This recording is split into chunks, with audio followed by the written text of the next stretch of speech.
You're gonna make an incision along the vine where you think the borer might be, and you're gonna kind of use some tweezers to just gently open up the cut. Be very careful to not completely cut your vine in half.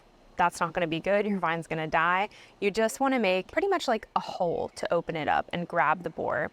Once you see the grub, take your tweezers, pull it out, dispose of it however you want to. I just kind of give it to my chickens. Once you have removed the borer, you're done. You want to let the cut callus over really well for the next few days, and then you can kind of choose to leave it as is, or you can protect it somehow if you want. I've seen people use bandages or band-aids to protect it. It just depends on what you want to do.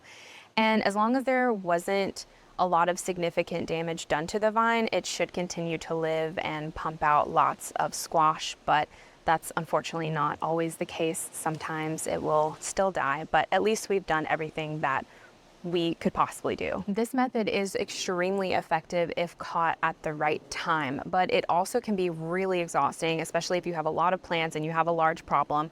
Last year, I spent countless hours performing surgeries out here like I was a real life surgeon.